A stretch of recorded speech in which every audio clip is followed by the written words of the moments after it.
Everybody আসসালামু আলাইকুম, কেমন আছেন সবাই? আশা করি সবাই ভালো আছেন আর সবাই নিরাপদে আছেন। একেবারে ঝকমকে রোদ উঠেছে, ওয়েদারটা ভালো। যাই হোক, একটু ঝটপট করব। কেন ঝটপট করব? সোফার প্ল্যান আছে, আমাদের এখানে ঈদ বাজার হচ্ছে, ওখানে যাব। তো ঈদ আসছে, ঈদের জন্য কিছু কেনাকাটা, দেখি কি হয় না হয়। যাই হোক, যাই হয় দেখাবো না। এখন একটু ঝটপট ক্লিন আপ করি। কালকে রাতে গেছিলাম সহুর ফেস্টিভ্যালে, তো সহুর ফেস্টিভ্যালে কিছু ক্লিপ আমি রেকর্ড করে রেখেছি, আপনাদের সাথে শেয়ার করব। তো ওয়াইল আমি ক্লিন করি, আপনারা সহুর ফেস্টিভ্যালের ক্লিপটা দেখতে থাকেন, কারণ আজকে হালিম রান্না করবো আর শর্মা বানাবো, ঠিক আছে?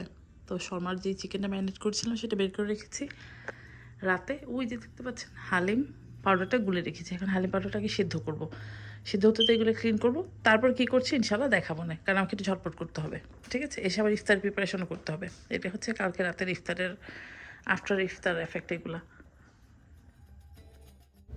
তো আমাদের কলম্বাসে না অনেক কয়েকবার মনে করো লাস্ট ফিউ ইয়ার ধরে এরকম সহুর ফেস্টিভ্যাল হয়েছে, বাট কখনো যাওয়া হয়নি। এবার একেবারে যা করে যেভাবে হয় যাব ভেবে নিয়েছিলাম, একদম ডিটারমাইন্ড ছিলাম, তো গিয়েছিলাম। তা আমি গিয়েছি, জিজেল, আপনার ভাইয়া, তারপর হচ্ছে শামা গিয়েছে, এনাম ভাই গিয়েছে, ফারজানা আর হচ্ছে সুমন ভাই গিয়েছে, আমরা কয়েকজন গিয়েছি, 6-7জন গিয়েছি টোটাল। তো প্রথমে তো বলেছি 10 o'clock ওপেন হবে, বাট আমি তো একেবারে সব কিছুতে আগে যে হাজির, যে চলে যাব ঝটপট চলে আসবো। যে দেখি ওরা মনে করেন যে 11টার দিকে ওপেন করেছে, তো ভেতরে গিয়েছি, অনেক মানুষজন, মনে করেন মসজিদের একটু কাছেই ছিল সবাই মনে হয়। তার বিপরীতে চলে এসেছে, বয়স্ক মানুষ খুব কমই ছিল, কিন্তু সব একেবারে ইয়াং বাচ্চা কাচ্চারা ছিল আর কি। যাই হোক, আমরা খেয়েছি, ফান করেছি, বাড়ি চলে এসেছি। তারপরে পরে যা টিকটকে দেখলাম যে আমরা বাড়ি চলে আসার পর এখানে মনে করেন যে ফাটাফাটি মারামারি লেগেছে। ওরা এটা শাটডাউন করে দিয়েছিল। তো যাই হোক, আমার ফার্স্ট এক্সপিরিয়েন্স, আমাকে যদি জিজ্ঞাসা করেন, আমার ভালো লেগেছে। তো মনে করেন যে আবায়া, তারপরে টুকটাক জিনিসপত্র ছিল আর কি, তো সব মিলিয়ে আমার কাছে ভালো লেগেছে। তো এই হচ্ছে সহুর ফেস্টিভ্যালের কাহিনীটা আপনাদের সাথে শেয়ার করলাম, যেহেতু জীবনের প্রথম আমার এক্সপিরিয়েন্স, তো আমার এক্সপিরিয়েন্সটা আপনাদের সাথেও শেয়ার করলাম। আর বেশ লোকজন হয়েছিল, আর মানে সবাই মনে করেন খুব ইয়াং বাচ্চা কাচ্চারাই গিয়েছিল আর কি। তা আমাদের বয়সী লোকজন গিয়েছিল, বাট অত গিয়েছিল না। মনে করেন আমরা তো ইয়াংয়ের কাতারেই পড়ি, তাই না? আমরা তো আর বুড়ো হয়ে যাইনি। ফান করলাম আর কি। আমি হাঁড়িতে পেঁয়াজ দিয়ে দিয়েছি, আর এটা হচ্ছে খাসির হালিম। আর যেহেতু এই যে আমি কি কোন প্যাকেট রান্না করছি দেখা এটা এটা রাঁধুনি হালিম, এটাই যে এই হালিম, ঠিক আছে? এই হালিমটা নিয়েছি। এই হালিমের যেই কী বলে সেটা ডালটা, ওটা আমি সিদ্ধ করতে দিয়েছি। আর এখানে রান্না করতে হচ্ছে আমি এই মাংসটা, ঠিক আছে? খাসির মাংস খুবই অল্প করে রান্না করছি, কারণ অনেকটা রান্না করলে খাওয়া হয় না, ঠিক আছে? আমার এবার হালিমের অত বড় ফ্যান না, সেজন্য আমি খাই না। ঈশান খাবে কিনা জানি না, শুধু একটু খেলে আপনার ভাইয়া খাবে। ঠিক আছে, পেঁয়াজটা গোল্ডেন ব্রাউন হোক, আদা রসুন বাটা দিব, আর দিব হচ্ছে এইটা।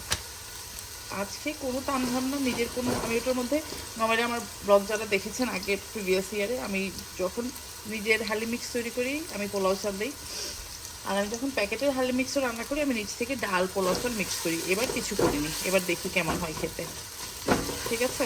তো এই হচ্ছে কাহিনি। তো ঝটপট করছি, কারণ হালিমের মাংসটা রান্না করার পরে শর্মার মাংসটা রান্না করে দেন শাওটাও নিয়ে যাবো ঈদ বাজারে, এটাই প্ল্যান। সো দেখি কত দূর এগোতে পারি, ঠিক আছে? পেঁয়াজটা যখন এই যে গোল্ডেন গোল্ডেন হয়ে গেছে, দিয়ে দিব হচ্ছে আদা। এই যে 1 চা চামচ, 1 চা চামচের একটু বেশি আদা দিয়ে দিলাম। রসুনটাও নিজের মতো দেবেন, কেন আমি কিন্তু খাসির মাংস খুবই সামান্য নিয়েছি। এই যে, ঠিক আছে, রসুন যাচ্ছে। আর দিব হচ্ছে গিয়ে এই যে প্যাকেটের মশলা, দেখে কি প্যাকেটের মশলার কালার কি, যদি অ্যাড করতে হয় আমার নিজে থেকে আমার গুঁড়া মশলা, তাহলে অ্যাড করবো, মনে হচ্ছে অ্যাড করতে হবে, কারণ এটা দিয়ে তারপর দেখি। আগেই বললাম রাঁধুনিটা আমি আমার একটা এক্সপিরিয়েন্স আছে, কারণ রাঁধুনি হালিম দিয়ে আমি আগে হালিম রান্না করেছি, এইটা দিয়ে না আগে করিনি। স্মেলটা সেম।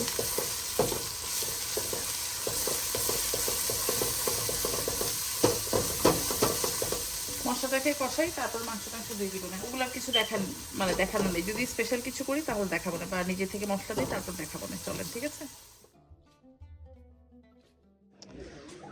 আমরা প্রথমে একটা ঈদের বাজারে গিয়েছিলাম, ওটা হচ্ছে পাকিস্তানি একটা ডিজাইনার, ওটা তো অ্যাকচুয়ালি শ্যুট করতে ভুলে গেছি, এটা হচ্ছে আরেকটা জায়গায় হচ্ছে, তো এখানে একটু শ্যুট করে নিই। আসলে ঈদের শপিং করতে এসে ভুলে গেছি। ওখান থেকে আমি 2টো পাঞ্জাবি নিয়েছি, ঈশানের জন্য আর ঈশানের একটা ফ্রেন্ডের জন্য। ঈশানের ফ্রেন্ডকে 3জন ফ্রেন্ডকে 3টা পাঞ্জাবি গিফট করা হলো এই পর্যন্ত, তো একজনের গায়ে হচ্ছিল না, সেজন্য ওটার জন্য নতুন করে কিনতে হলো। এখানে জুয়েলারি অনেক কিছু আছে, এগুলো দেখাই, বিশেষ করে দেখার কিছু নেই যদিও। ঠিক আছে চলেন, পরে কথা হবে না। শপিং থেকে চলে এসেছি। হালিমটা যাওয়ার আগে না মিক্স করে রেখে গিয়েছিলাম, একবার দুবার বয়েল হয়েছে, তারপর নামিয়ে নিয়েছিলাম। এই যে দেখেন, তো হালিমটা আস্তে ধীরে এক পাশে চুলায় হোক। এখন বাজে 4টা 3। চলেন এক পাশে শর্মা বানাবো, যে শর্মা মিটটা রান্না করি। কারণ শর্মা মিটটা কালকে রাতেই মনে করেন যে ভেবেছিলাম এই হাইতে হালিম রান্নাবো, পরে দেখলাম যে এই হাইতে হয়ে গেছে। ও শর্মার মিটটা কালকে রাতে ফ্রিজ থেকে বের করে রেখেছিলাম। গিয়েছি হচ্ছে ছেলের পাঞ্জাবি কিনতে, ছেলের পাঞ্জাবি কেনা হয়েছে। তারপর হঠাৎ করে ওখানে একজন ভাবির সাথে দেখা হলো, বলে আরেক জায়গায় মেলা হচ্ছে, ওখানে যে মনে করেন যে 3 পিস 2টা কিনে নিয়ে বসে মানে রয়েছি। টোটাল কয়টা 3 পিস হলো আমার, ঈদের শুনলে তো সবাই আটকে উঠবেন, বলা দরকার আছে? থাক, বলার দরকার নেই। যাই হোক, এই হচ্ছে কাহিনী। তো ঠিক আছে, যখন পড়বে ঈদের দিন ইনশাল্লাহ দেখাবো না। তো এখন শর্মার মিটটা রান্না করি, চলেন দেখাই। কড়াতে তেল দিয়ে দিয়েছি, কড়াইটা দেখে নিজেরই কান্না পাচ্ছে। কেন কান্না পাচ্ছে? ওই রোজার মধ্যে ভাজাপুরি করতে করতে দেখেন কালো হয়ে গেছে। এগুলোকে যতটা ঘষে, মানে খুব ঘষেছি সকালে উঠে, বাংলাদেশি ভীম দিয়ে ঘষেছি, আমেরিকান সাবান দিয়ে ঘষেছি, ঘষে টষে দেখেছি আর পারছি না। তো ভাবলাম এখন এটাকে হুজুতি করা যাবে না, এটাকে রোজা টোজা যাক, পরে এটাকে একটা কেরি ক্যাচাম করবো। কী কেরি ক্যাচাম যদি ভুলে নিয়ে যায় দেখাবো না। এনিওয়ে, তেল গরম হয়ে গেছে, এই যে দিয়ে দিচ্ছি ম্যারিনেট করা মিট।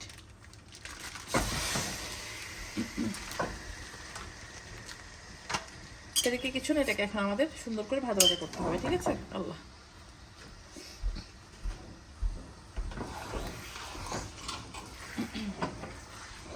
তো চলো এটা ভাজা ভাজা হোক, তারপর এটার মধ্যে কী দিয়ে কী রান্না করবো দেখাবো। ওকে,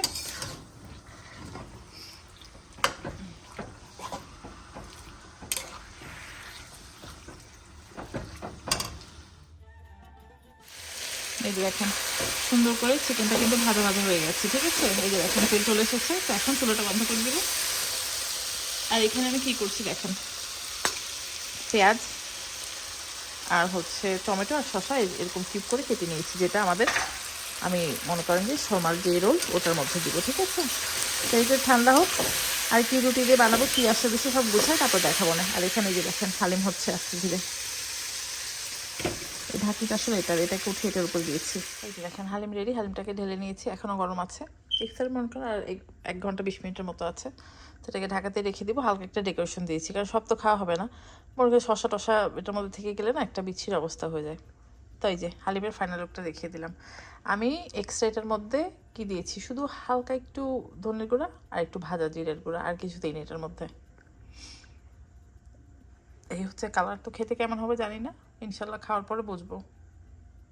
তো এই হচ্ছে আমার শর্মা বানানোর ব্রেড। এই দেখেন ক্যামেরা অন করতে করতে পুড়ে ফেললাম। তো এটাকে আমি চুলার উপরে একটু সেঁকে নিচ্ছি, তার মধ্যে দিব না। আর প্যাকেট দেখতে কেমন, এই যে দেখেন প্যাকেট দেখতে এরকম। এটা হচ্ছে শর্মার ব্রেড। ঠিক আছে, তো আমি এগুলোকে একটু এই যে ডিরেক্ট মানে আগুনের উপর দিয়ে একটু জাস্ট এটাকে আমি ওয়ার্ম করে নিচ্ছি, তাহলে এটা ফোল্ড করতে সুবিধা হবে। যদি ঠান্ডা থাকে না, ফোল্ড করতে গেলে ভেঙে যায়। এই যে এটাকে এখন সেঁকে একসাথে রাখবো, তারপর এটার মধ্যে সস কী দিচ্ছি দেখাবো না, সব মোটামুটি রেডি করেছি। আমি আবার একটা ক্যানের বাবা গনুশ নিয়ে এসেছিলাম, ওটার মধ্যে একটু টাহিন সস মিক্স করে রেখে দিলাম আর কি। তো ঠিক আছে, রুটিটা কীভাবে করলাম সেটা দেখিয়ে দিলাম। ঠিক আছে, চলেন রেডি, টাহিন সস রেডি। এটা হচ্ছে সেসিমি পেস্ট। ঠিক আছে, এটা হচ্ছে মিডল ইস্টার্ন খাবারে খুব ব্যবহার হয়। আর এখানে আমি নিয়েছি ইয়াম সস। এটা আমার বাচ্চাদের, আমাদের সবার পছন্দ আর কি এটা। আর এই যে দুটো পেঁপে বলে, টমেটো, পেঁয়াজ আর শসা। তো কীভাবে করছি দেখাই, চলেন একটা করে দেখাই। তাহিন সস দিয়ে দিব অল্প একটু দিয়ে। এই যে এটা না খুবই মজা খেতে, বাট একটু বুঝে শুনে খেয়ে না আর কি। গরম রুটিটার মধ্যেই দিয়ে দিলাম। নর্মালি তাহিন সসের মধ্যে সবাই অন্য অন্য মিক্স করে, বাট আমি এইভাবে দিয়ে দিব। আর ওই ইয়াম সসটা এটার মধ্যে দিব, সেটার জন্য এই সুব্যবস্থা। চিকেন কালকে রাতে ওই মনে করেন সহুর ফেস্টিভ্যালে আমি শর্মা খেয়েছিলাম, ওদের শর্মাটা আমার কাছে ভালো লেগেছে। ওরা তো মনে করেন যে কেটে কেটে দেয়, আর আমার তো কেটে কেটে দেওয়ার কোনো সিস্টেম নেই। আমার হচ্ছে এই যে নিজে বাসায় করে এভাবে খাওয়ার সিস্টেম।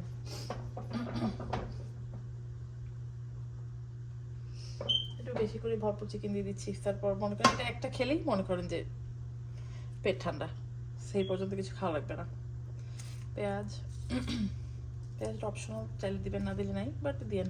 আমি আমার মনে করি যে রাতের বেলা পেঁয়াজ খাওয়ার বিপক্ষে, সত্যি কথা। মানে আমার মনে হয় যে সারা রাত মুখের মধ্যে গন্ধ যায় না, দাঁত ব্রাশ করলে গন্ধ থেকে যায়, এটা আমার ধারণা। দিলাম। আর এখন দিব হচ্ছে ইয়ামিয়াম সস।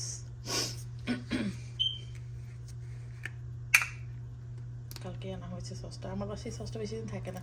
জিসিল মনে করে ভাতের সাথে ইয়ামিয়াম সস খেতে থাকে, তাই যে এটা অল্প একটু করে দিয়ে দিব।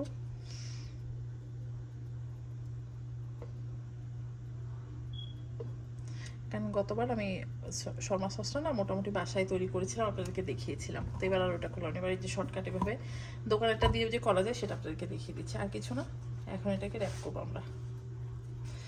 আগেই বললাম গরম গরম থাকতে এটাকে ফোল্ড করে ফেলবেন, তাহলে এটা ভাঙবে না। না হলে হয় কি, শক্ত থাকলে যদি ঠান্ডা থাকে রুটিটা ভেঙে যায়। আমি এই প্লাস্টিক র্যাপ দিয়ে মুড়ে রাখবো, তাহলে এটা অনেকক্ষণ রুটিটা সফট থাকবে। দোকানে যখন খেতে যান তো গরম গরম করে দেয়, তো খেতে ভালো লাগে, নরম। আর আমরা তো মনে করেন রেখে যদি করে দিই, ঠান্ডা রুটি দিয়ে করি, ঠান্ডা ওটা একটু কষ্টর সাথে হয়ে যায় আর কি।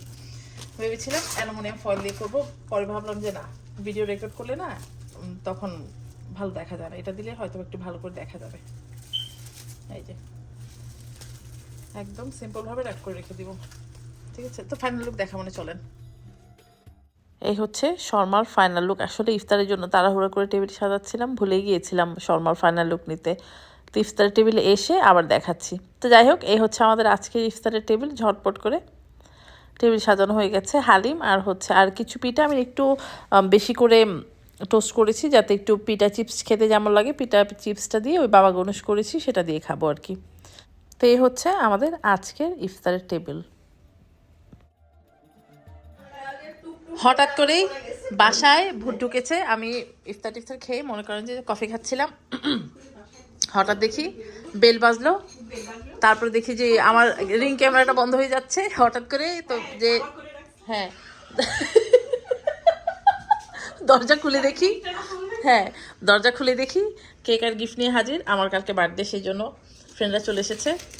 তো এই হচ্ছে কাহিনী। দাঁড়ান, কেক কাটবো, গিফট নিয়ে এসেছে, আপনাদেরকে গিফট দেখাবো। গিফট এখন দেখাবো না, ঈদের দিন। এই তোরা যে গিফট আছে, হ্যাঁ তোরা যে গিফট নিয়ে এসছিস ঈদের দিন পরে দেখাবো সবাই। হ্যাঁ, আর যেহেতু মুখে ওই যে আপনারা যারা আমার ব্লগ মোটামুটি দেখেন, আপনারা গলার ভয়েস শুনে বুঝতে পারবেন কোনটা কার। কারণ ওরা তো মেকআপ ছাড়া এসেছে, কেউ মেকআপ চেহারা ক্যামেরার সামনে আসবে না।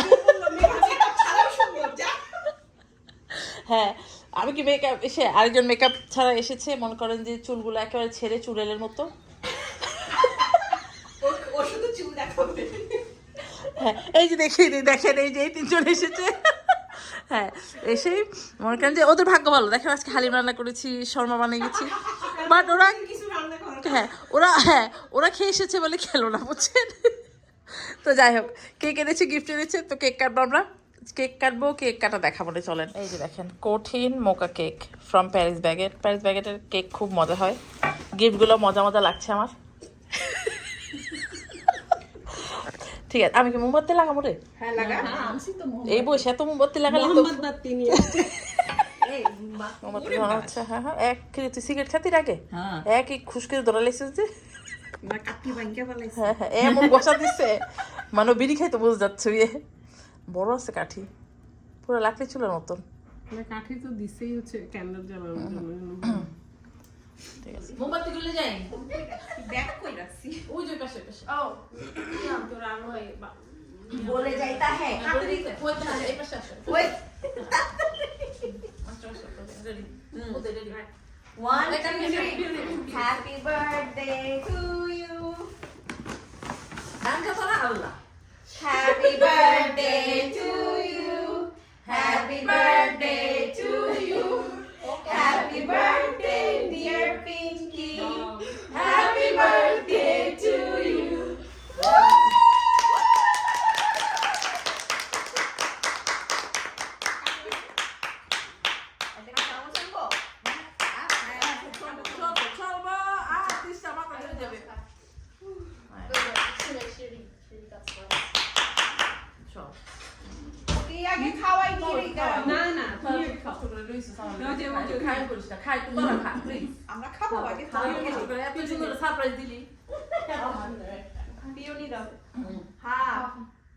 ওরে খাওয়াই দে কেউই খাওয়া দাও। এবার আমি খাই দিই চামচ হাতে নিয়ে হাত দিয়ে খাও। আমরাই চামচ নিই তুই বের করে দে ছোট হ্যাঁ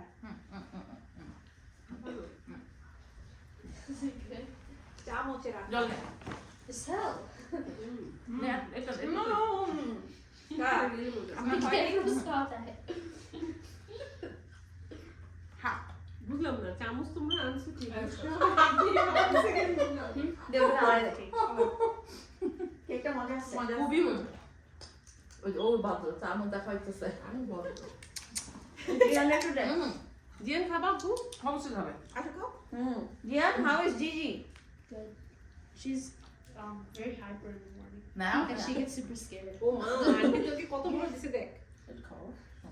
জিয়ান একটু বড় হয়েছে মাশাআল্লাহ মাশাআল্লাহ তুই মাশাআল্লাহ আমরা কেক তো কেক খারা হাত